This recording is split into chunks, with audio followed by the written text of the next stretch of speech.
Hello বন্ধুরা, আমি মালদা থেকে আলপনা ব্লগ করছি। আজ আমার নতুন অভিজ্ঞতা হলো। আজ আমি একা ব্যাঙ্গালোর যাচ্ছি।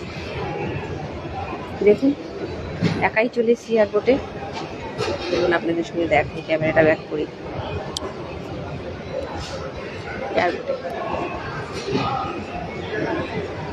ভাবলাম এই অনুভূতি আপনাদের সঙ্গে শেয়ার করি। বুদ্ধি আর মনে জোর থাকলে সব কিছু পারা যায়। অবশ্য ছেলেরা আমাকে হেল্প করেছে, ছেলে মেয়ে বউ সবাই হেল্প করেছে আমাকে ঢুকতে। ওই জন্য ঠিকভাবে ভিডিও করতে পারিনি।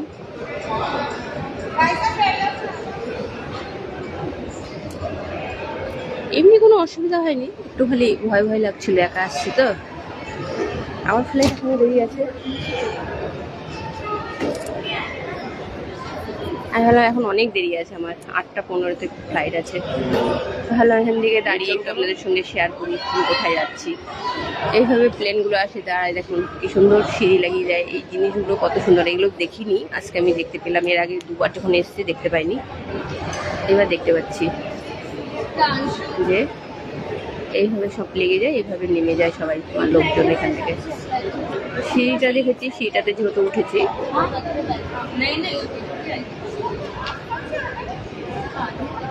দেখুন, আপনাদের সঙ্গে একটা শেয়ার করছি, কেমন লাগছে অবশ্যই ভিডিওটা অবশ্যই কমেন্ট করে জানাবেন। একা একা এসেছি, তার মধ্যে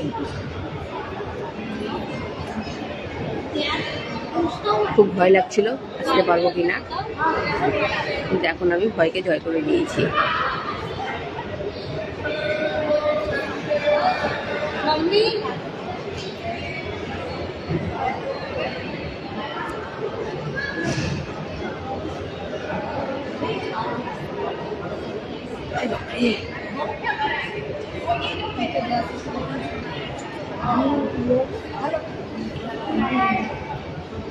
আমার গেট নম্বর আছে, দেরি আছে। এখন আমি এখান থেকে একটু কাছে ভাবলাম একটু ঘুরে নিই, আপনার সঙ্গে 10 মিনিট ভিডিও বলে লাইভ করে দেখাই আপনাদেরকে।